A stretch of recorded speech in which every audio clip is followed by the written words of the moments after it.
3站姚克拉黑鸭堡，哇！从哪跌倒就从哪里爬起来，哇！必须一雪前耻。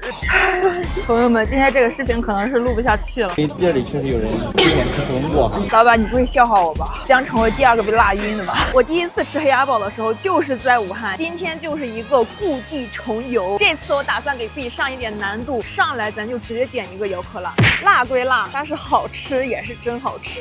我直接点一个姚克拉。姚克拉很辣的，我知道，我已经吃过2次了。这里确实有人之前吃荤过，在外面荤了有10几分钟。刚开始1、2次害怕很正常，第3次还害怕，那真的就是太胆小了。依旧熟悉的辣度排名啊，还是没有闪动。怎么我齐鲁大地不配在这上面？完全熟悉的环节啊，超能吃辣的招待美女。你自己吃过姚克拉吗？不敢吃啊。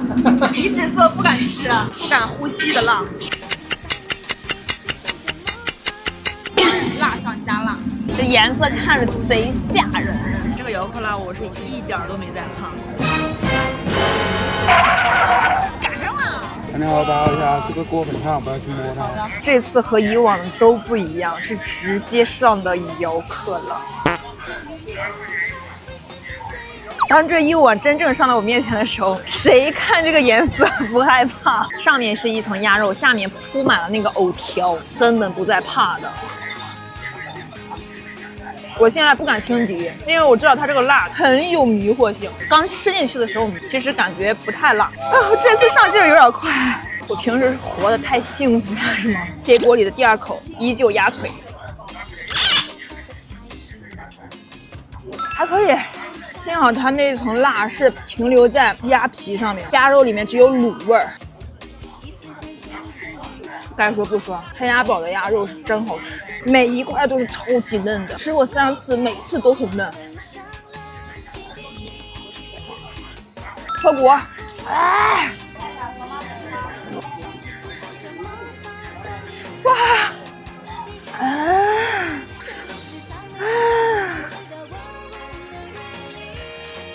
哇，你跟鼻涕只有1根鸭腿的距离，它辣的时候，真的一句话都说不出来。这个肥肠我从来没有点过，腌的那个油全都出来了，而且它是把肥肠里面那个油脂全给切掉了，就只有那个肥肠边边。香而不辣的那种，吃这锅就是死一阵儿活一阵儿的。其实很好吃，但是就是很疼。问一下味道。很好吃，很辣。姚克辣，我这个最辣了。成功劝退，不好意思啊，不好意思，一不小心劝退了一堆人。第2个鸭腿。哇，这个鸭腿在那个汤里泡了好久。哇，成功脱骨第2个。美这个。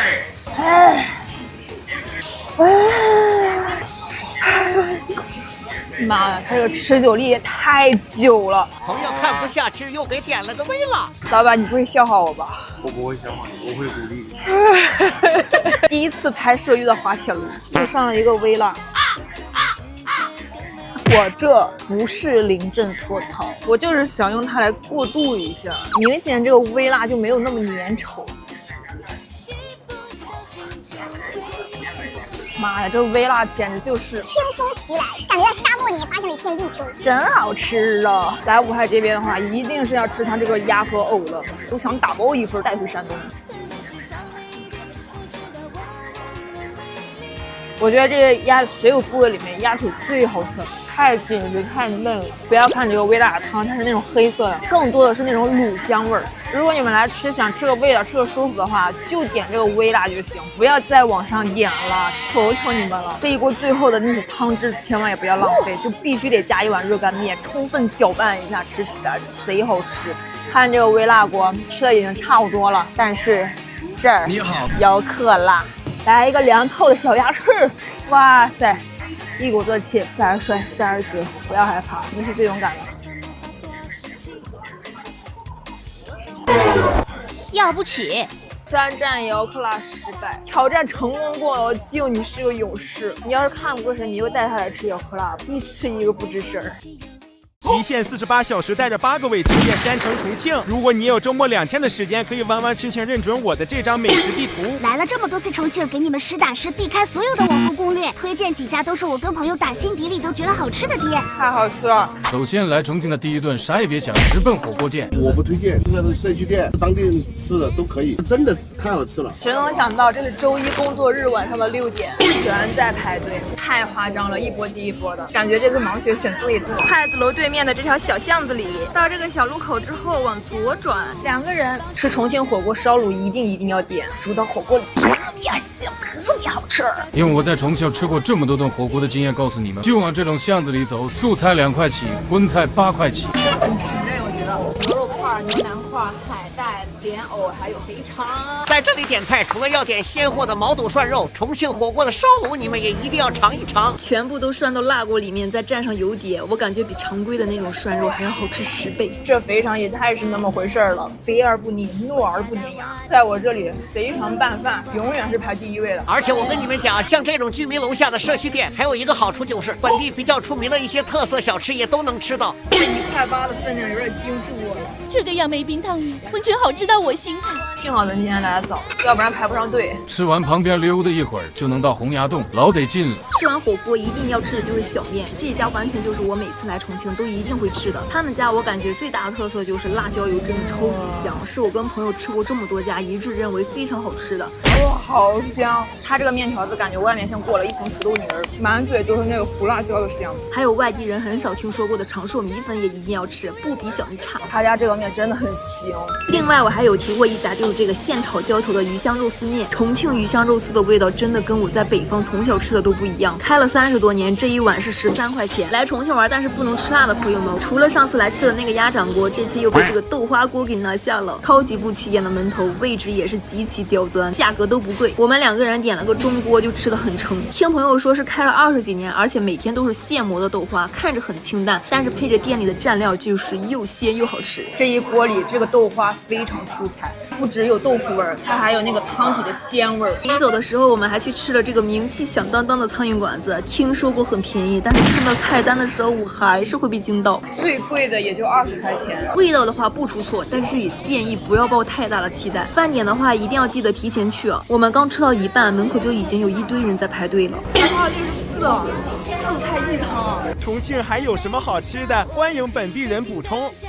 半年来了3次重庆的经验告诉你们，如果你们只想留1天的时间在重庆吃到爽，那么请牢牢记住观音桥这个位置。就在观音桥的，观潮那么多好吃的火锅。就从这个中心点发散，这一期给你们总结了几家跟朋友一致认为非常好吃的馆子。大家住宿的话也可以定在这个附近哦，性价比是真的很高。首先就是重庆小面，这附近有2家叫猪耳面庄和小小面，个人感觉都很不错。哇，好香！小小面基本上都是我跟朋友只要到重庆的时候就一定会吃的，从冬天到夏天都可以看出我有多爱。它这个辣椒面辣的恰到好处，满嘴都是那个胡辣椒的香。他家这个面真的很香。还有外地人基本上都会很少知道的长寿米粉也很推荐。来重庆一定要吃长寿米粉，在其他地方你吃不到的口感。猪耳面庄呢是最近几年比较火，到饭店的时候人老多了。该说不说，他家给我吃过的感觉就是关杂和酱料是给的最多的，一碗量是真的不小。味道呢就是偏酱香一点，码子也大多都是瘦肉。它是粘到糊嗓子的那种粘，带着一点点芝麻酱的香，麻麻辣辣的。加个煎蛋，吃完就是直接晕碳想倒地的程度。吃完小面的另一个重点就是重庆火锅，上次是被一个本地网友推荐的。从观音桥打卡完这个大腿末，下一个大楼梯就能看到。这个位置如果不是被推荐过，我是真的找不到。旁边全都是这种五金店。拉皮馍啦、重庆那个家里街头上好几块那里是。菜价就是直接放在这个门口，最便宜的蔬菜1块8。我现在还能记得这个师傅端出来这样一大锅的卤扒牛肉时候我有多馋。这扒牛肉是自己做的吗？对。还有这个现抓的嫩肉片，当我知道只要5块8一份的时候，我立马下单。香的我说不出来一句话。我对重庆火锅的热爱就像重庆的温度，爆表。1块8的2虾，红糖。这个红糖味真的超级浓，这个锅真的超大超深，它俩结合起来不知道有多香。跟不喜欢吃肥肠的人共情不了一点，太好吃了吧！肥肠我永远拥护，还是一如既往的好吃。这碗炒饭一股那种腊肉香味儿。第二口我将献给这盘5块8的嫩肉片，来吃这么一大口，不知道有多爽啊！这个牛肉趴的就很有水平啊！我真的觉得火锅里面趴牛肉、嫩肉片、毛肚还有肥肠都是必点。看这个肉质纤维，趴的已经散开了。你们是喜欢吃趴一点的，还是喜欢吃有嚼劲一点的？这种带皮的最好吃，好好吃！一定要点上冷锅鸭血，最后吃。哇，好辣！如果是有不能吃辣的朋友们，离这家不远啊，就有个荤豆花，是我第一次吃的时候就完全打破了对重庆重油重辣的刻板印象。这个辣椒非常之香，老健康了，天！这个本地20多年的老馆子，重庆朋友说从小就在这家吃，而且还超级便宜。这个豆花不只有豆腐味儿，它还有那个汤底的鲜味儿。最后还想说一个距离比较远的凉山鸡，是我被评论区种草到的，非常难找，要进一个小区走到最里面，出来吃个饭又跑人家小区里面来。本来是没抱很大期待的，吃第一口就完全被打脸。虽然锅里是加了一些药膳食材的，但是吃到嘴里完全没有怪味，就是很香，很温润的那种辣，特别好吃。这个芋头比鸡还好吃，就算是这么一整个煮的也很怕烂。饭点的话建议提前预约一下，我们当时是下午去的，人还是很多。重庆还有什么好吃的，请速速告诉我。北方大馋丫头跨越1558公里，在福州跟着本地网友给的美食路线狂吃48小时，看看我都吃了什么吧。哇，那个还好吃，很南方，很福建。青岛出发，飞机2个小时到福州了。福州的气温是35度，哇，你看我的汗。到达福州的第一顿早餐必须是这碗热气腾腾的锅边。看到很多本地网友说这家是从小吃到大的，一碗锅边加个油饼，再配个三角糕，不到10块钱，吃的别提多舒服。还有一定要吃的特色就是福州的捞化，找一家几10年的馆子，进门就能看到这种满满当当的食材。福建这边的鲜美，我是永远会爱。这个油条泡里面可好吃了，5块钱9个的老福州煎包也吃到了。哇，这肉馅调的特别香。福州超级有名气的荔枝肉也吃了，本酸甜口脑袋宣布超爱。这个荔枝肉几乎是每家都有，贼下饭。晚上我们干脆在朋友公司附近找了一家北家，给外地人看一下，在我们山东沿海城市的老馆子能把海鲜吃到多爽。我们威海的羽山生蚝可大了啊！海南南山是13年，整个南洋海景区唯一一家老店。这么大一个的生蚝，在你们那里要多少钱？反正我们威海是9块9两。威海这个大太阳真的好热，要不是我认真打听过，是真的找不到这地儿。你好，2位。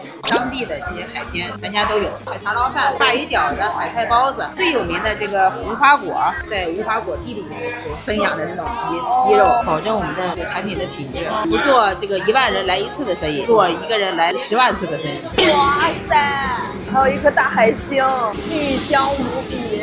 你们懂这种满口都是生蚝的感觉吗？巨大一个，最爱的蒜蓉生蚝，我觉得生蚝就得做成这种蒜蓉生蚝最好吃。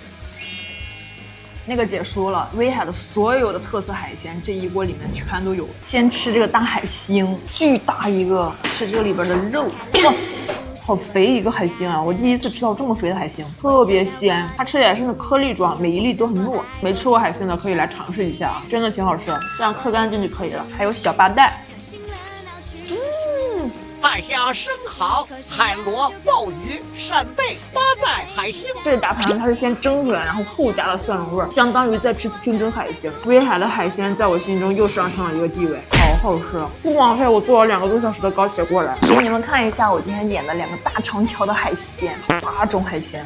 天呐，现在沿海城市为了出圈是真的很卷，各种海鲜都给你做的很新奇，每种海鲜的味道都不一样，甜滋滋的。这刀鱼被油一激之后特别有味儿，而且这个肉真好厚实，只有我们北方的沿海城市才有的海肠捞饭。南方人来旅游的话必点啊，就是吃它一个鲜的味道，还有那个脆的口感，皮皮虾炸的老脆了。哇，里面有包，哎，我这也有哎。它里边虾肉特别紧实。在线请留一个快速剥皮皮虾的办法，像我这种没有耐心的，就是囫囵吞枣的啃一遍。这膏真多。威海还有哪家海鲜好吃？我火速前往。给外地朋友们看一下，这就是我们青岛独一份的爆汁海鲜锅贴。如果你来青岛不吃一下这个爆汁的海鲜锅贴，那真的会很遗憾。我是中午11点过来的，看这个队已经排到1出来了，全是外卖，排队在爆单，外卖也爆单。先把那个锅贴放入打煎锅中之后，再均匀的在表面撒上一层油，然后再淋上一大勺的淀粉水。哇，这锅贴后面都是有一层油滋滋的那种脆嘎渣的。这一锅一下能煎多少个呀？80多个。现在下下的是大虾的，4个大铁锅轮着煎，猪肉、墨鱼、牛肉、素馅儿、大虾。可能还有一份虾哈。我每个口味都来了一点，锅贴配甜沫当个早餐真的很舒服。特意调了一个辣椒油小蘸料，先来一口这个大虾的。哇，太鲜了！就是你从头咬下去，它那个汁就从尾爆出来，看这里面的虾肉，一整个虾肉，而且咬到虾肉的时候就是很弹很厚的一坨。其实就算不蘸这个调料也很好吃。青岛的锅贴真的一绝，这个黄色的是牛肉的。哦，它里面牛肉已经煎成一坨了，吃到嘴里就很香。牛肉馅里面加了洋葱碎。绿色是素馅的，里面是胡萝卜、粉丝、黑木耳、角瓜、鸡蛋馅的。用我们山东话来说，这个味道就很清气。哇，下面那一层薄脆简直就是灵魂中的灵魂，每咬一口都会咔嚓一声。我要加入我的青岛美食合集，看，这个就是一个墨鱼的。巨爆汁，它相比于那种香来说，更多的是那种鲜甜。蘸一下甜沫。来青岛就这么吃，绝对不会出错的一顿，每个味道都建议尝一下。一般人吃6个就差不多饱了，干干净净，很舒适。大馋丫头在济南花69.9狂炫自助烤肉，把几十种烤肉还有各种当季小海鲜一次性吃到爽，能不能吃回本？挑战吃遍全国各地的自助美食，这一站到济南了。我为了今天这一顿啊，从昨天中午到现在1粒米都没有进。刷视频的时候看到他家有那个原切烤肉，还有小海鲜烤肉和水果烤肉，关键是只要69.9块。走，咱们去尝一下到底如何呢？进门之后来这最里面这一排全都是烤肉。它第一个柜子的拌肉就有18种，这个孜然拌牛肉的颜色看起来很对味儿啊，感觉光这个区域每样拿一点哈都能吃回本，像一座山。这满满当当的肉让我有一种安全感。中间这一排原切肉的话，都是从那个机器里面现切出来的。69.9块的自助对我来说回本简直就是轻轻松松啊！拿完肉之后，旁边就能看到一长串的烤炉，就是有各种水果烤串，还有小海鲜烤串。你想要什么口味的话，还可以跟师傅说，眼看着烤好了，油滋滋的，就可以直接拿走。寿司在烤肉面前，那真的就是小巫见大巫了。我绝对不会吃一个来占我的胃。炸货的话，每样可以来一点点，因为看着有点实在太好吃了。我的最爱关东煮。我的习惯就是很喜欢把所有腌制好的拌肉一股脑的全部倒进锅里，跟炒菜一样，把各种味道都炒在一起。拌肉烤完之后，再把原切肉直接下进去，带着上一锅肉油香的汁水，总感觉这样会更好吃。我当时被饿了一天，满脑子只想着怎么爽怎么吃。一盘肉我直接淋上了甜辣的酱汁，本来以为会有点咸的，但是竟然是意料之外的好吃。这家酱我感觉就是调的刚刚好，每口给我吃的老过瘾了。包着生菜吃也是整了满满一大口，疯狂锻炼我的咬肌。大虾，烤炉上面刚拿下来的这些水果烤肉还有小海鲜，一定要趁热吃。很想夸一下那个师傅，火候把握的很有水平。我全程就是自己各种 DIY， 怎么开心怎么吃。我现在剪视频才发现，吃完烤肉光主食我就吃了好几种，当时我是完全没有意识到，完全已经被这些香味给占据大脑了。火鸡面卷烧鸡，你们一定要这么吃。老香了，最后还是没有忍住这个部队拉面的诱惑，今天就吃到这儿了，69.9块，铁定回本了。川渝在这竟然只能上微辣，武汉人民现在已经这么狂了吗？直接给我上姚客，我今天能吃辣的人设就摆在这儿了。妈呀，这个汗！那不呢？我已经冒汗了。我现在终于知道为什么叫姚客辣，要休克的辣，魔鬼辣椒，胃已经疼了，怎么办 ？Hello， 家人们，来武汉了！不是我说，还有谁没有刷到过那个武汉爆辣的黑鸭堡？这次我来武汉就是想挑战一下那个单一都被辣哭的姚客辣。我们2位，我第一次见到啊，能把这个辣度分成这么多等级。川渝只能是微辣，山东居然不上榜，代表山东人民狠狠出战。点的话，一般从3微辣起点。3微辣，对。微辣，我平时看都不会看，那直接先来个微辣吧。这个就是我们的辣椒粉吗？魔鬼辣椒，我已经闻到辣味儿。我这放上料之后，瞬间黑黢黢的。看这个汤已经粘稠到了，在拉丝，哎，浓油赤酱的感觉。给你们看一下这个微辣的颜色，黑乎乎的，但是闻着很香。微辣能有多辣？现在马上改名，超能吃辣的赵在明明。小辣度拿捏，先来个小鸭腿儿。不辣呀，甜的。是那种酱甜的，就感觉在像吃浓郁版的周黑鸭。棒棒糖啊，棒棒糖，这个鸭子做的真不错，肉就是很紧实、很弹嫩的那种。我还以为有多辣呢。来之前做了很久的心理建设，从一上飞机就开始胃痛。它那个酱汁完全把鸭肉糊住了。确定是给我上微辣吗？看我的汗在说话呢，出眼泪了。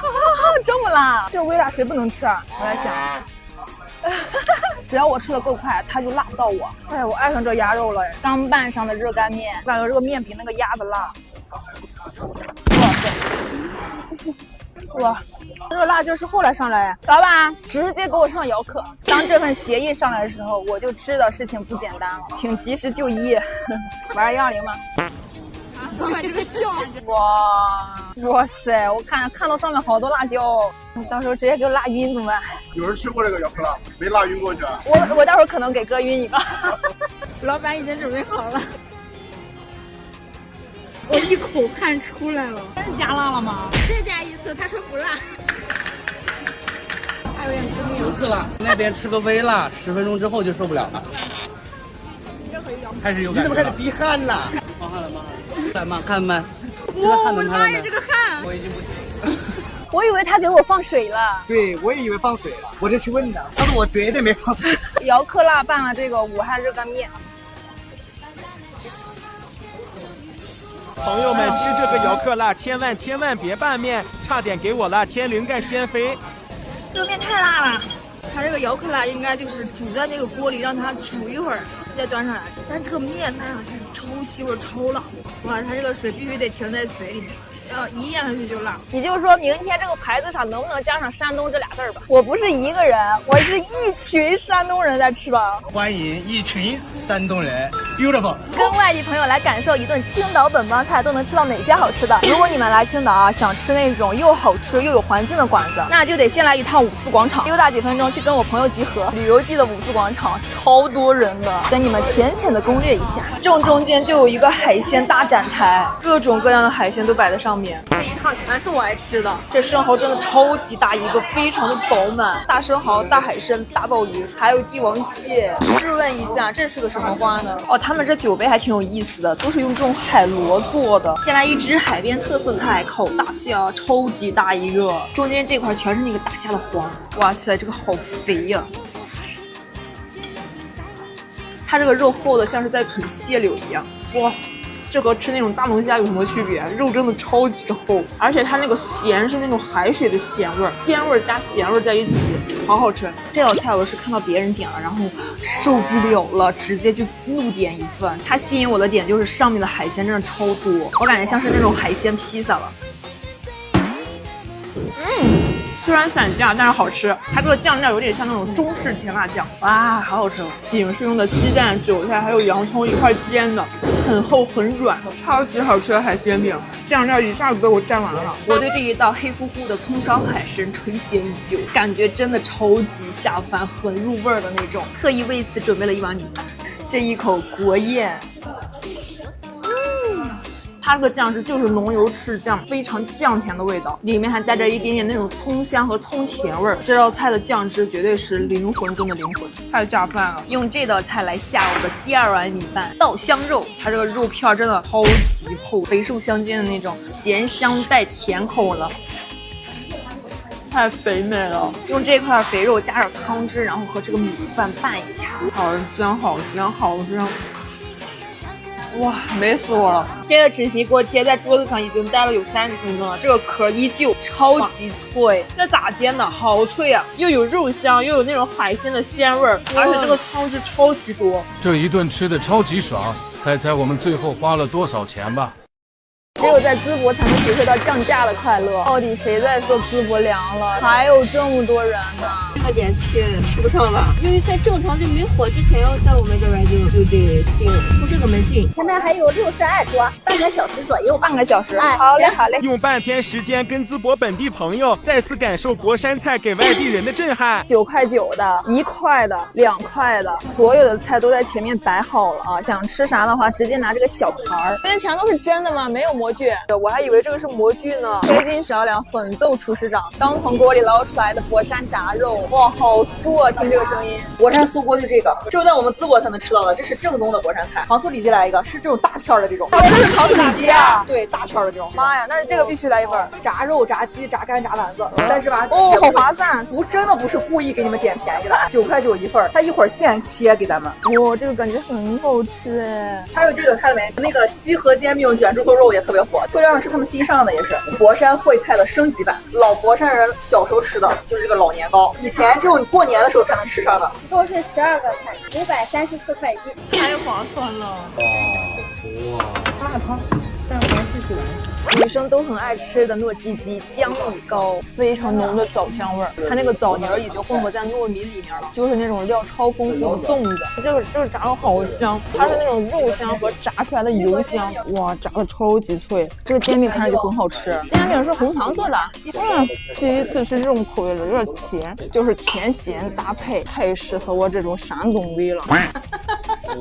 太好吃了，爆炒腰花，这个汤汁绝对得配米饭。哇，这腰花好嫩啊！葱味茄子只有山东有，你们南方人真的不知道葱味茄子吗？这么好吃的菜你们不知道？我天，整2口啊！它这个外面超脆的，最里面的茄子非常软和。蛋黄4喜丸子，这个外面也是裹了浓浓的酱汁，看起来浓油赤酱的。肉很厚，纯咸口加肉香，超大片糖醋里脊，这个酸甜味超级够。哇，这是用玫瑰酱炒的年糕，它那个玫瑰味是偏清香一点点的。水煎包的精髓就是这个嘎吱，很多人吃水煎包就是冲着这嘎吱来的，听到没有？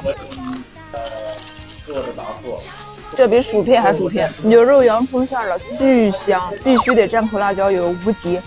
淄博真的也太好吃了，想再来无数次。我宣布淡季的青岛才是本地人最舍不得宣传的。就这几个月，凉快人少，开海后的海鲜还嘎嘎便宜，包海鲜、炒海鲜、涮海鲜、炸海鲜，正儿八经的把海鲜变着花的吃到爽。好好吃！这期又是忍痛割爱贡献了我的美食收藏夹。天一凉的时候就馋涮肉，怎么跟你们说它有多好吃呢？我住黄岛，他家住崂山，我已经不知道为了这口跑了多少回了。很多老客人还是习惯从南门那个门进来，厨房都是从那边到这边共用。一个火锅店一进门就是一排的海鲜，哎，甭管是北京的铜锅还是重庆的火锅，到了我们沿海城市都逃不过涮海鲜的命运。这上面挂着一溜鲜切的牛肉，它切好之后就在这里摆盘，这一盘涮起来能有多好吃，我真的不多说了。就是这种把肉和海鲜食材全都给你摆在明面上，你看中哪一盘啊就可以直接拿走。肉都是当着面现切现摆盘的，羊肉卷也是当天卷好之后现冻的，再配上山泉水的锅底，你就说怎么可能不好吃？蛋炒饭不是一般的好吃啊，哥们儿，他也吃牛河，我爱吃蛋炒饭。虽然它是个火锅店，但是我要重点先表扬一下他家这个炒饭还有炒河粉，是单开外卖我也会点的那种好吃程度。炒饭好吃，炒饭，别吃蛋炒饭吃饱了，好吃了，好吃了。我们那天是点了3种肉，点个双拼锅底，一边涮肉一边涮海鲜，肉都是那种涮一小会就可以捞出来的。哇，它的那个纹理巨好看，蘸着他们提前调好的这个麻酱，真的很好吃，很好吃。嫩嫩乎乎的，里面还有一点点脆筋，感觉它这个肉是那种怎么煮都不会老的，太好吃了。这个雪花牛肉，鲜切的羊肉，吃到嘴里就4个字：新鲜嫩乎，好好吃啊！再来一口这个羊排卷，老长了，我感觉它肥的地方比那个瘦的更好吃哎，瘦的也是很嫩。涮好的海鲜就可以蘸着海鲜汁儿，怎么吃怎么香。而且这家海鲜个头是真的不小，感觉比吃肉都过瘾。看这一个有多大，鲜到我两眼放光的程度。主食一定要点个他们这个烧麦，虾仁馅的，蘸着麻汁一口，一个老过瘾，老好吃了。位置离这10老人呢就隔着2入口，如果你们去那附近玩的话，给你们满分推荐一下。带着1TB 的胃到长沙了，用周末2天时间跟着本地人攻略吃了 N 顿，看看我都吃了什么吧。到长沙的第一顿就必须要吃到我心心念念了超久的长沙炸炸炸，不知道多少个深夜都被这口馋得睡不着。我跟你们说，一定要点这个里脊肉，这家炸的超级嫩，巨薄巨嫩巨入味，重点是最后浸透的那个汤汁香的不行。除了价格是真的有点小贵啊，其他一点毛病都没有。这边的炸它没有那么油，我吃到现在一点都没腻。还有来长沙一定要吃米粉。我们一共是吃了2家，都是在这种居民楼下的社区粉店。第一家就是红花坡他们家比较火的这个宽粉，码子的选择非常多，但我个人更爱就是这碗碱水面配着辣椒炒肉的码子，越吃越上头。还有一家就是赵记米粉，招牌呢就是肉饼和排骨双拼的。这就是肉饼，这就是排骨。不得不说，这个粉的汤底是真的香，排骨和肉饼也被提前煮得很软了。替你们打卡过了啊，好吃的。还有超多人排队6块钱一串的糖衣坨坨也吃到了，本地朋友强推的一家臭豆腐也吃了。真的和平时吃的臭豆腐不一样哎。来长沙呢，就一定要感受一下这里到凌晨还在车水马龙的夜生活。晚饭呢，就可以直接找个夜市里面的大排档。我们当时在四方坪夜市对面看到之前收藏过的一家还没开始排队。这个鸡蛋超好吃。长沙现在这个季节来大排档太舒服了。一坐下我就点了那个好奇了很久的阳光玫瑰烤牛肉，好好吃啊！我从来没想过阳光玫瑰烤完这么好吃。如果你们去的话，我真心推荐你们多点锡纸系列的，看着五花八门，啥都有的。本来我是没有抱太大期待，但是一吃是真的有点打脸，迅速干光一盘。这个是锡纸手工肉丸，肉香满满的，这一口一个很爽。这里面真的纯肉，这就是夜宵的味道。妈呀，这个粉耗子好好吃，它里面加了很多蒜末，就这样一起焖烤的，超级入味儿。大排档必吃小龙虾，夜宵标配。哇塞！问了店员说他们是营业到凌晨1点半，我们2个人这一整桌最后基本上都空盘了，吃的超撑。是什么？正常的人类身体构造而已。有多少人错过了长沙的早市，我都会替你们遗憾。和东北早市不相上下，没人说长沙早市这么好逛。我也是这次来长沙才体会到，这里的人真的是一大早上都在烤辣椒吃了。我会单独出一期这个早市的具体攻略，一大早上就给我吃晕碳的程度。长沙还有什么好吃的馆子，也可以给我们推荐一下。拜拜，回青岛喽。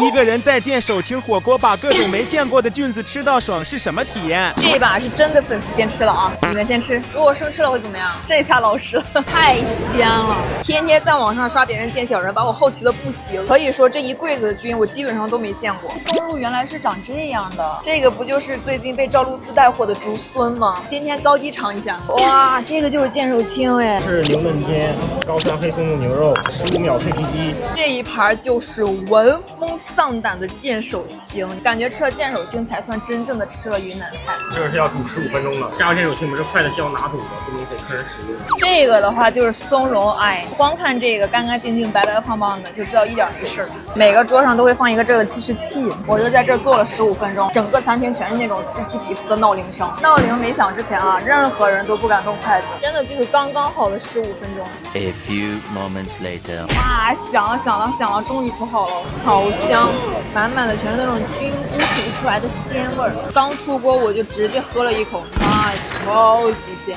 我这个蘸料都多余，迫不及待先整一口菌菇。这个见手青它没有什么脆感，整个就是软软绵绵滑滑的，而且莫名其妙有一股奶香味和菌菇味混合的感觉。它就是煮之前把各种菌菇全部倒在了锅里，就是每一口的菌菇都不一样。哇，好鲜美！云南人，你们平时都在享什么福啊？我天天刷云南人爆炒见手青，馋死了。细品的话就是有一股淡淡的那种奶味儿，这个口感你吃了吗？它就是每一种菌的口感都不一样，就一个字儿，就是鲜，就是鲜。菌吃的差不多之后，然后再开始下肉，也是让我吃到好东西了啊！它上面有几片那个黑松露点缀。这个涮的很有水平，刚刚好，好好吃。牛肩肉也好了，它比刚刚那个牛肉切的要更薄一点。本来那个牛肉就是鲜切的，又煮到这种很鲜的菌菇汤里面，就是鲜上加鲜，懂吗？这个是脆皮鸡，这样一蘸酱汁很像口水鸡。吃到鸡皮的时候是脆的，鸡肉又是嫩的，一定要调一个自己喜欢的酱汁，拌着吃太好吃了。这个是牛肝菌焖饭，它刚刚一开盖儿哈，全是那种菌菇的香，看着是那种油亮亮的，非常浓的牛肝菌的味道，而且越嚼越香。这4杯饮品呢，除了这杯我有点接受不了，其他3杯都很 OK。吃完还剩下点汤，不煮点面条太可惜了。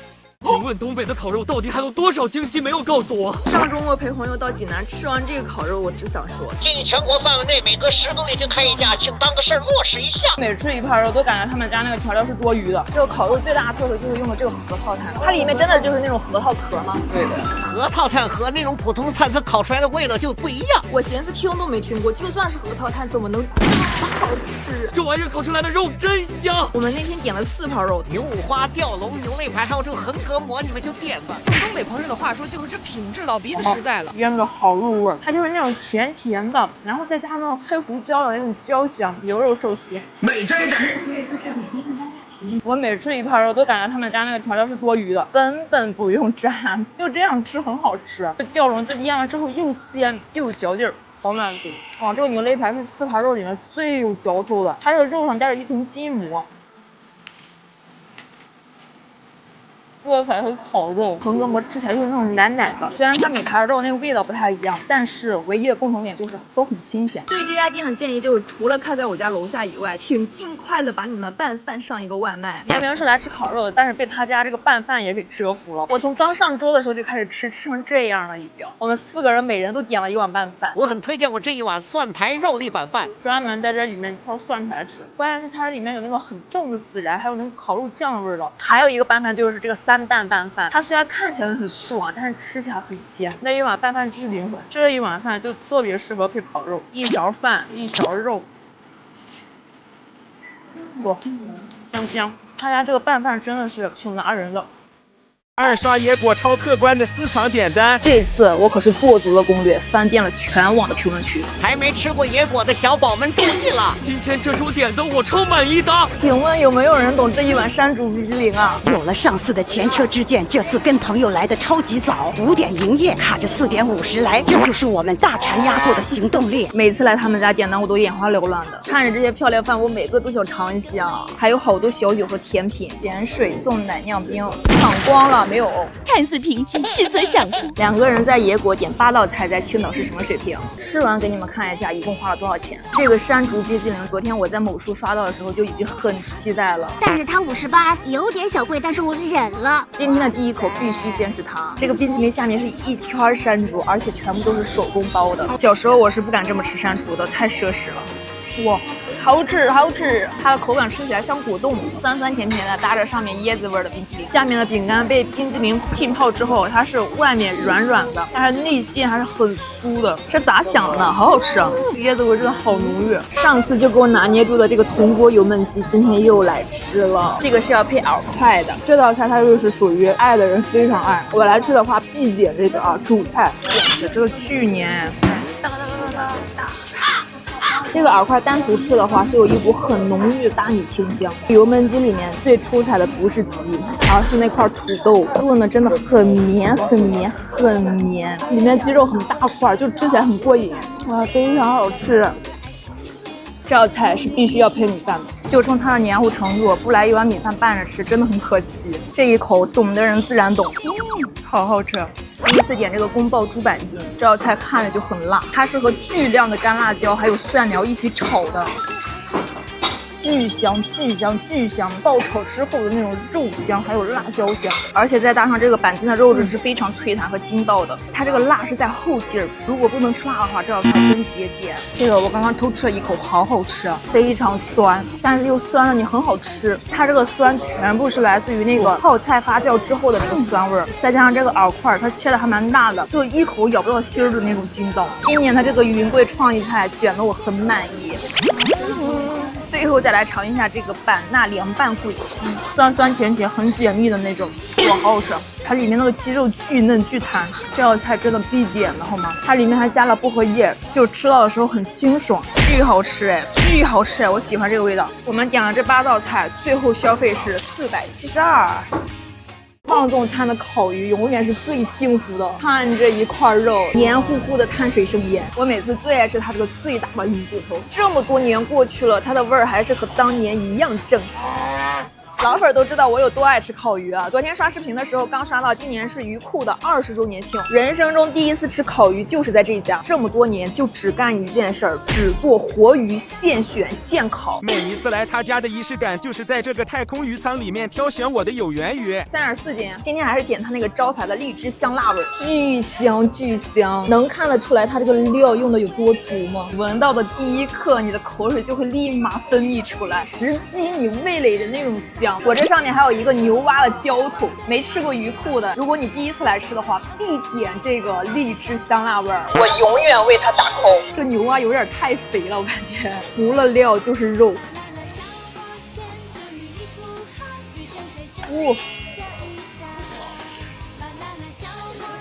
哎，这个小味儿，妈呀！这个牛蛙的肉又厚又嫩，关键是上面这层酱汁和这个牛蛙肉太搭了。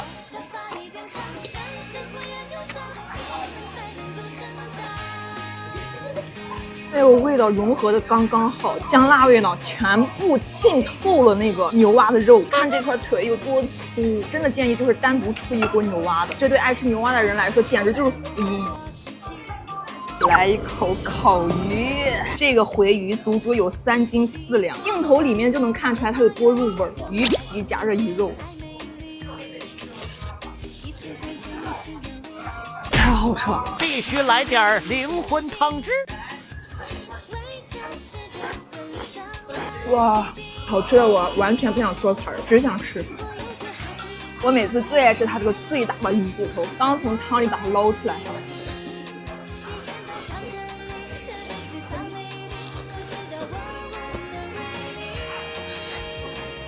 这条骨头上的肉完全没有刺儿，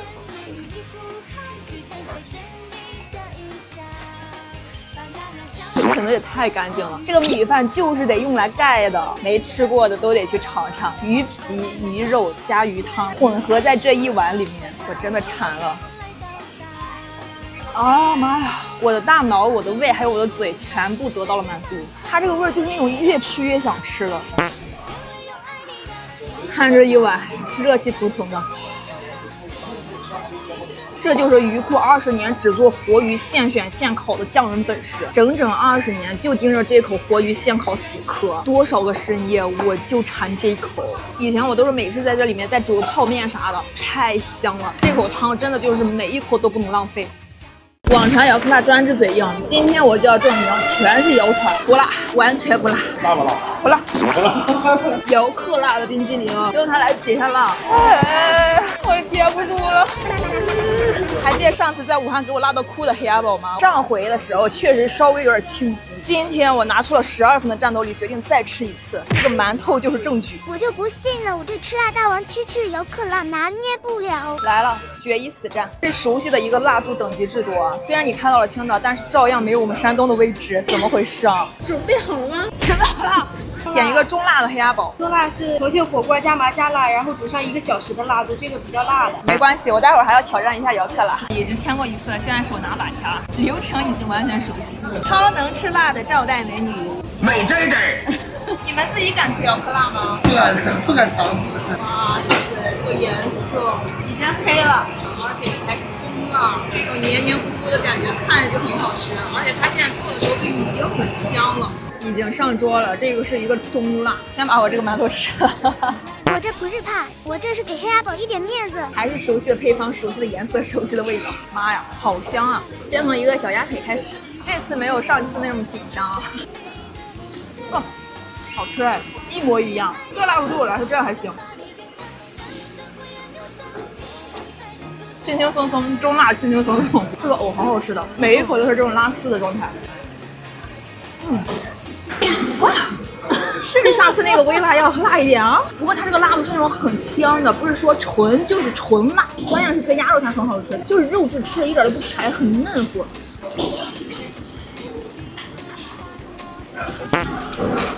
就是热，太热了，还可以，还可以，还可以。再来一块鸭腿，鸭腿好好吃。哇，不能停，这个辣度一停就受不了。哇，这个鸭翅好嫩啊！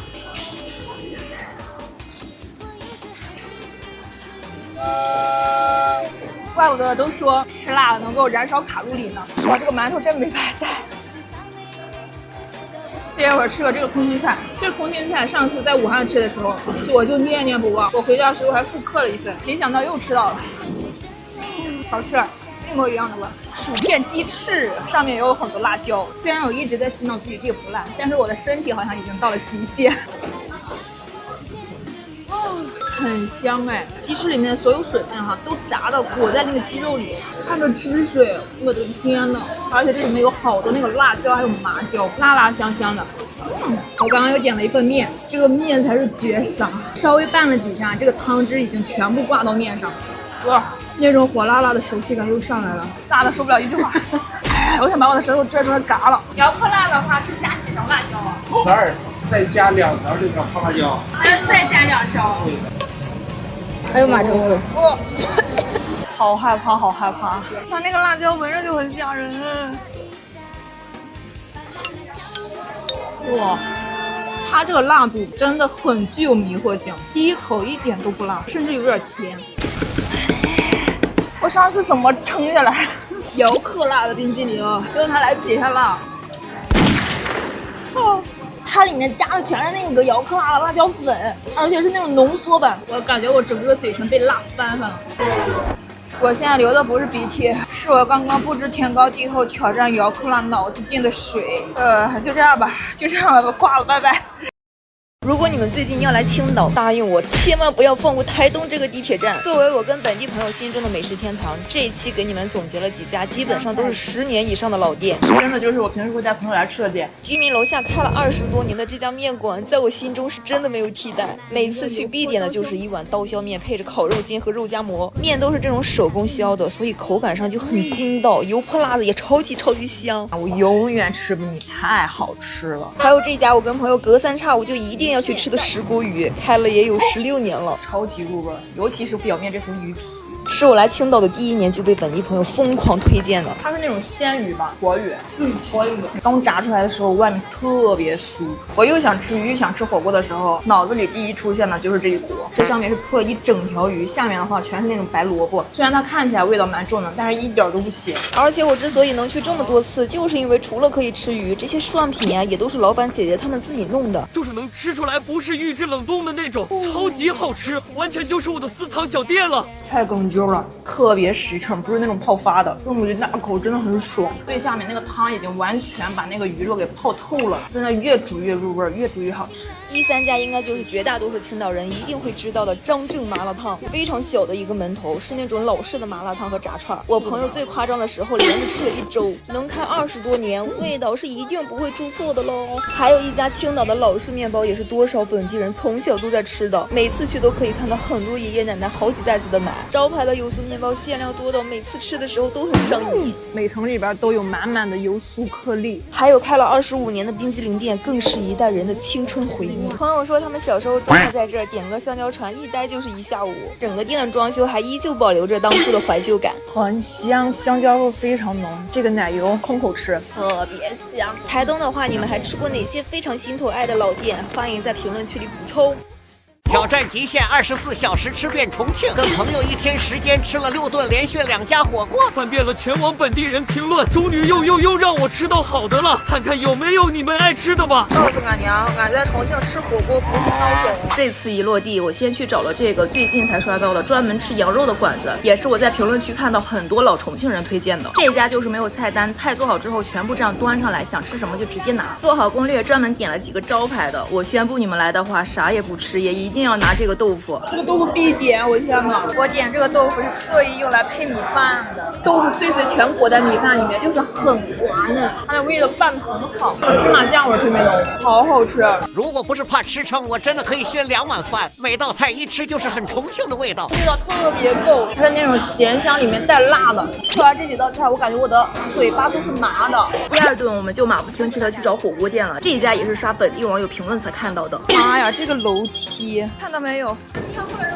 为了吃这个火锅，问了无数个人，终于找到了。鲜鸡鲜牛肉，这一份3块8。3块8，这个我要狠狠来上个5盘。这都是每天早上从菜场新鲜拿的啊，这是大板腱。这重庆火锅的价格一家比一家卷，这一行全是个位数。没在重庆的每一天，我都很想念这一口，一度都被朋友怀疑我为了这口火锅在这边买了个房。吃过这么多家，这边人感觉就是天生会研究锅底，这玩意儿就是涮啥都好吃。好吃啊，超软，这个鲜牛肉真的很有嚼劲。重庆高温40度，还是有这么多人来吃火锅。手机全程高温1点。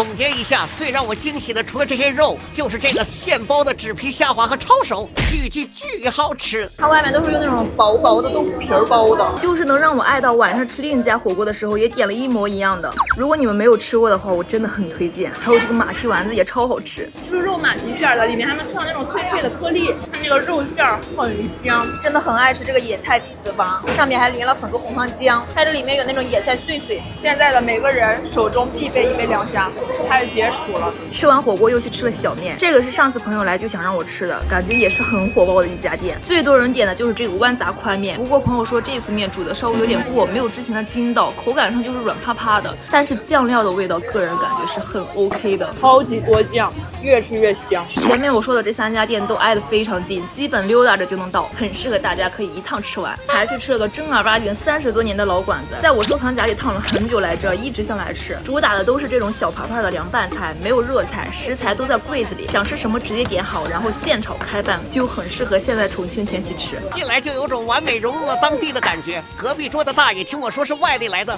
夸我会找地儿。还去吃了大半夜被丹妮馋到的野山椒米线，也是看到评论区好多本地网友都说是他们最爱的米线。不能吃辣的朋友们真的要慎重，我们2个人点了个微辣的野山椒米线就很够劲儿了，够味儿，就是没必要特意过来吃啊。如果在南平附近玩的话，可以来尝一下。最后一顿晚饭啊，直接在酒店附近找了个火锅，看过攻略说是在一个小区的最里面。这是一个城中村吗？一到这种地方我就感觉绝对好吃，好吃到我直接打包底料回家。我当时边吃边在搜这个小区的房价，我这个火锅脑袋如果住在这边的话，想象不到能有多幸福。真心感觉来这种社区店的时候，都像回爷爷奶奶家一样，生怕你吃不饱。1个风扇、2个风扇、3个风扇，我现在灵魂被拉得出窍了。人生中第一次见这么大个的炒冰，你知道在39度的天看到这么一个小条有多幸福吗？哇，我说这么吃真的太爽了，就是很纯正的那种山竹的味道，酸酸甜甜的，超级加分。别看它碗小，但是分量超足。每盘肉也是实实在在的，没有加什么白菜锅底。又点了这个纸皮抄手，以后真的会加入我的火锅清单。它这个皮真的薄如蝉翼。来之前都没想到，大热天的来吃火锅的人还能这么多。美这一点。最后收尾的时候，自制了一碗牛腩肥肠火锅面。今天真是给我吃爽了！重庆还有什么我没吃过的，请速补充一下。重庆火锅我败了。OK。挑战极限24小时吃遍山东威海，跟着本地人给的攻略，定位16个坐标，3刷后总结了9家，全都是我土著朋友去过起码3次以上的店。如果你们最近要去威海玩，就跟着我这个路线走。首先就是个人感觉去威海一定要吃的海菜包子，真的是除了威海我再也没有吃到过的味道，比威海的海鲜和韩餐都更要吸引我。一屉8个，每口都能吃到超爆汁的馅料，哇，好鲜，满满当当的全是馅儿。包子的对面就是我心心念念了超久的正坛炸鸡，价格是真的让我有点肉疼，但是吃到的第一口脑子里就只有3个字了，它值得。招牌的芝士雪花你们一定要吃，本来是想打包回家，结果还没上高铁呢，就让我全部吃完了。自从我上次吃过那个限量超满的韩乌冬之后，这回又跟本地朋友找到了一个超好吃的紫菜包饭，据说有开了10几年了，老板就是韩国人。朋友说他每次来的标配就是紫菜包饭加拉面年糕还有豆腐汤，味道完全对得起这个店名，真的很好吃。我看很多本地网友上学的时候就在吃了，非常好吃。午饭如果想吃本地的海鲜，从这家店过个马路就能找到这个。我朋友说算得上是他们本地人的海鲜食堂，满满当当好几个冰柜，见过没见过的海鲜，估算了一下，起码有70、80种，想吃什么拿什么，按盘子收费的，就真的很像在海鲜市场里面涮火锅，一口气就吃了很多平时想吃不到的，还有很多鲜切的牛羊肉，锅底也是可以自选的，完完全全就是给我吃的很痛快的一顿。价钱的话就在这儿，哦，这生蚝好大一个，哇，这螃蟹好好吃，又鲜又辣。我感觉在这种地方吃海鲜就容易眼大肚子小，就像自助餐一样，看见什么都想拿，就很适合3、5个人，每人一个小锅，就吃的特别爽，专拿自己想吃的。还有就是这家离刚刚过来的韩乐坊也很近，下午如果想继续吃的话，像咸花饭店的猪蹄面，还有台北小城的炸酱面，也都是我跟朋友一致非常推荐的。顺着海边坐车到火炬八街，就可以去吃非常有名气的妈妈手，是我跟朋友真实消费的推荐。如果你爱吃辣的话，就千万别放过这家招牌的辣鸡爪，是我每次次去都想带走的程度，辣的巨过瘾。距离不远，我们还去吃了这个本地的渔家菜。朋友说这家是开了差不多有10几年了，而且是有自家渔船的那种，所以一定让我多点几屉现蒸的海鲜。吃的就是海鲜的一个鲜度，感觉就是刚从海里捞出来，直接给你煮了。我个人还要推荐一下这个铁马后蟹，是我第一次吃到这种口味的螃蟹。它整个螃蟹肉好厚，一咬下去，里面螃蟹肉全部爆进嘴里。我还特意问老板要了很多酱汁拌面，真的超级好吃。这个面真绝了，巨挂汁能看出来吗？这个真的要点。它这种皮皮虾是那种很酥香的味道，今天晚上就是全部都是重口味啊！这水饺做的跟包子一样，超级鲜。在线求有没有本地网友再给我多推荐几家，我还要去威海无数次。跨越260公里，跟着淄博朋友完全避开网红美食攻略吃一天。好吃吧？特别好吃，贼好吃。干个杯！青岛出发高铁1个半小时到淄博了，见人就笑的炒锅饼小哥合影了。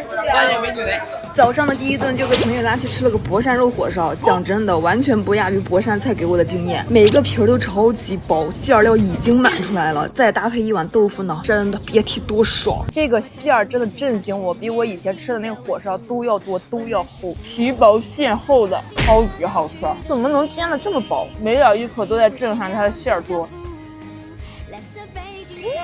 好香！藏在市场里面淹没在花生碎里的麻辣鸡也吃到了，可沉乎一袋了，就是那种满满的花生的香味儿，炸完之后是那种酥脆的。还被朋友的发小按头安利了这个醉蟹鸭，从油锅里炸完之后，直接切成段，跟调好的卤鸭汤拌在一起，加了一整勺的蒜，就是那种蒜香味很足的。2位，到了我最期待的淄博烧烤，我提前1个月就在等这顿了。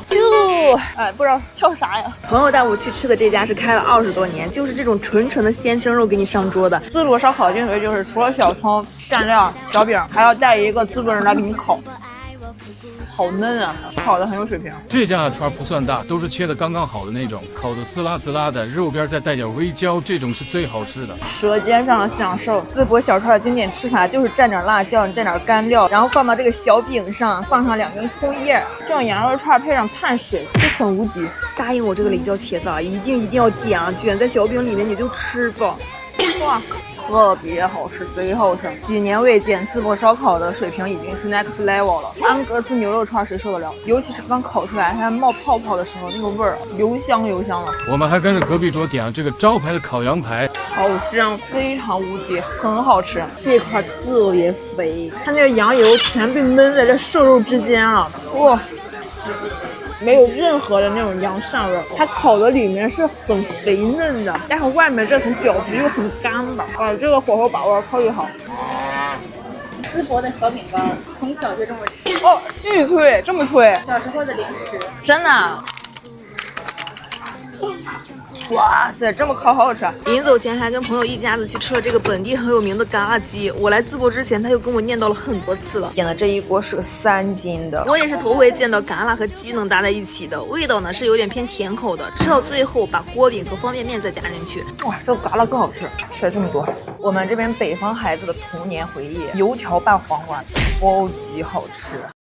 我上次吃完之后一直在想这一口，好好吃啊！我天，这锅最后的精华全在这一碗里。好好吃啊！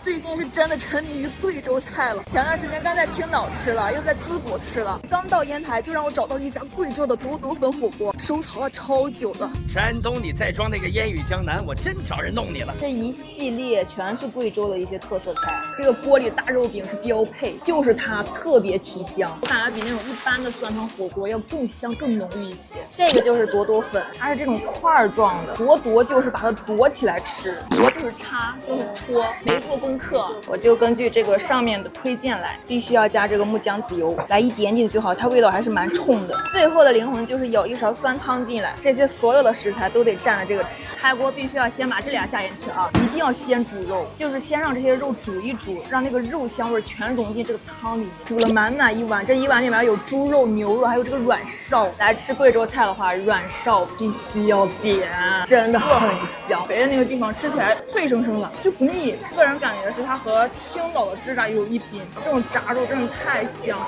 哇！我是很喜欢吃它那个木姜子油的那个味道的。它这个牛肉全都是那种瘦的，煮完之后很紧实。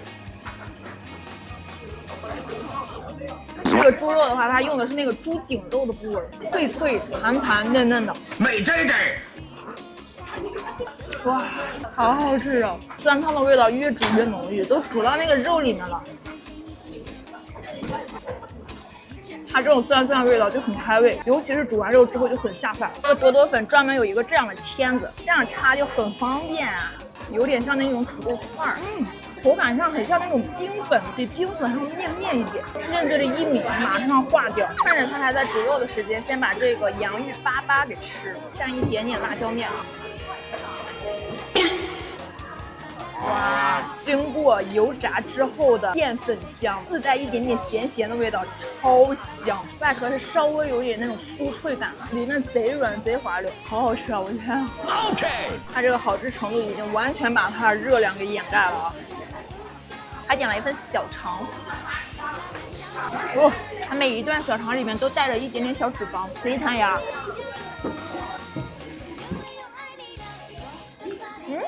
这个小肠我好喜欢，空盘。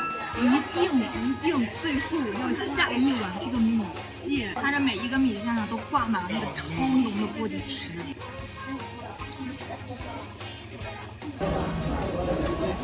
刚开始那个肉饼煮碎了之后拌在这个米饭里，我是第一次感受到原来火锅也能这么下饭，吃我汗都出来了。这个就是冰浆啊，我在那个抖音上经常刷到，它就是那种新鲜水果和冰一块打出来的，太会做了这个，建议全国推广贵州的这个冰浆啊，太好喝了。贵州人太会做菜了，一直在狂吃。我建议啊，这个豆米锅底赶紧批量上市吧。前2天刚吃了那个贵州的活油蘸水，今天来尝一下贵州的酸汤火锅。最近真的是被贵州拿捏了。这个是什么呀？我看了很久，我都不知道。我吃了那么多酸汤火锅，还没有尝试过那个豆米是什么味。一共点了13份菜。煮开以后可以尝一下我们的原汤。这个汤是直接可以喝是吗？对，一个是酸汤，一个是豆米的。哎呀我。酸爽，它这个酸汤不是那种纯酸，它里面是加了一点点那种野山椒的鲜辣，就是又酸又香，又有点辣辣的。我第一次喝这个豆米锅底，被惊艳了一下子。我感觉这个比酸汤还好喝，真假？这个好香啊！我说这里面怎么有股肉香呢？这里面煮了好几块那个脆哨，那个脆哨太好吃了，纯肉香加炸出来的那种油香，好好吃。看这个牛肉，它的鲜度，我感觉这个牛肉就是放心点，肉眼可见的鲜亮，而且都是没有那种腌制啥的。这个在锅里只需要下几秒，吃起来巨嫩。哇，这个酸汤蘸水我觉得有点辣了，麻舌头，但特别够味儿，越吃越上头。你们看到这个牛肉的纹理吧，特别紧实，很有嚼劲儿的那种，边上是一层那个牛筋，太好吃了。而且这样吃着根本没什么油水。每次吃完这种贵州的酸汤火锅之后，第2天上秤都会有惊喜。这个牛肉一定要8到10秒啊，8到10秒。鲜切的，它不是腌制过的，所以说煮久了口感会不好。这个豆米锅煮什么不好吃？汤底真的特别香，靠着这一碗蘸水根本停不下来。在酸汤里面煮的牛上脑，它这2个锅底味道差别还是很大的，一个是那种很酸爽的，一个是比较温和带着肉香的。天哪，我感觉来吃他家这个锅底的话，一定要下一份面。这豆米锅里面很好吃的软臊我都点了一份，它这个真的不愧是招牌，而且越肥的越香。这软臊太好吃了，人人必点的。吃贵州的火锅啊，必点的菌菇拼盘，关键是这个蘸料太给力了，满满都是那种木姜子油的香。我整个嘴唇都有点被那个蘸料辣翻翻了。我有机会一定要去一次贵州，把贵州的美食全部攻略一遍。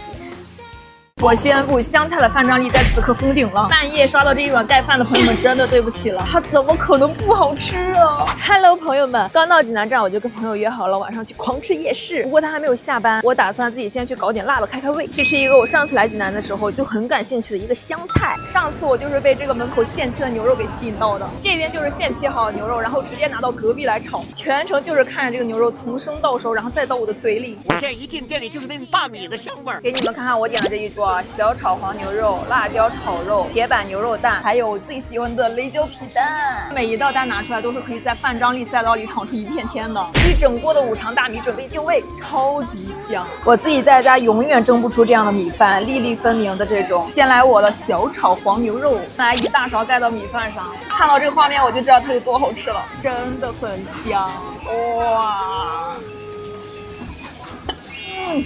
就是这一口，它里面用了很多蒜片和小米辣，非常提味，很有锅气，好好吃啊！而且它的牛肉片是刚刚好，就是那种很嫩但又很有嚼劲儿，真的有点辣，但是辣的我很爽。还好这个套餐里面有我最爱的雪碧呀，每次吃辣的时候都必须配上冰雪碧才过瘾，雪碧配辣，爽上加爽，就是得这种柠檬味的强劲气泡直接刷新味蕾，一口入魂，爽透了！再来一碗更爽的，把这几道菜全部盖到了一碗饭上面，不要害怕，爱吃大米饭人士都是这么吃的，如此完美的一口饭，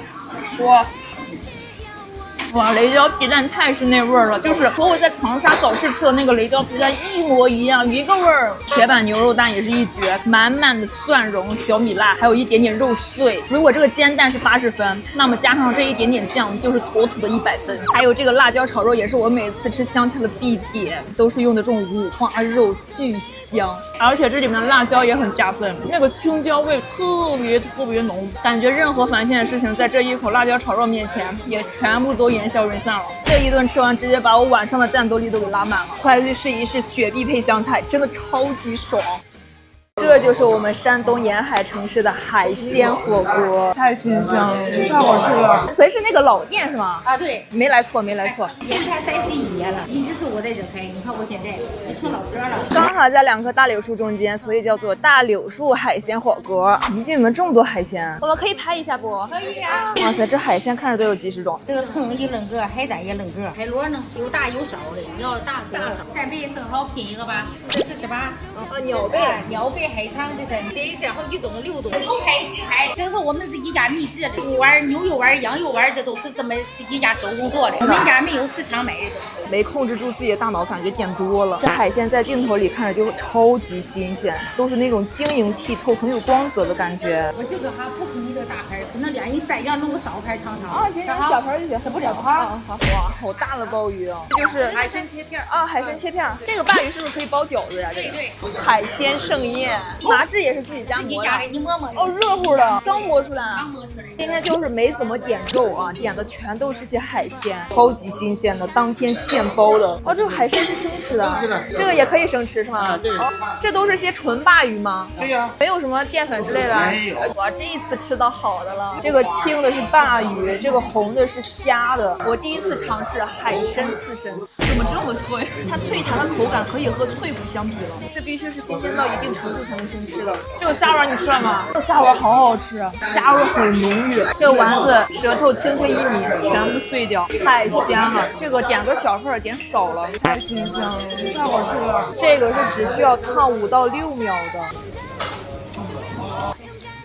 高端的食材往往只需要最朴素的烹饪方式，像这种新鲜的海鲜，只需要在清水里面涮一涮就可以了。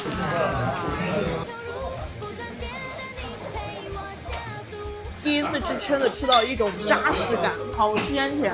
没开玩笑，这一口让我瘦10斤也心甘情愿了。做梦吧！同来的家人们也太会藏了吧！今天真的把我眉头掀掉了。我给你们尝一个这个煮完的海参有多脆啊！又滑又脆，妥妥的脆骨。最后吃个海胆收尾，今天真给我吃爽了。蓬莱还有什么好吃的？家人们再给推荐推荐。380元。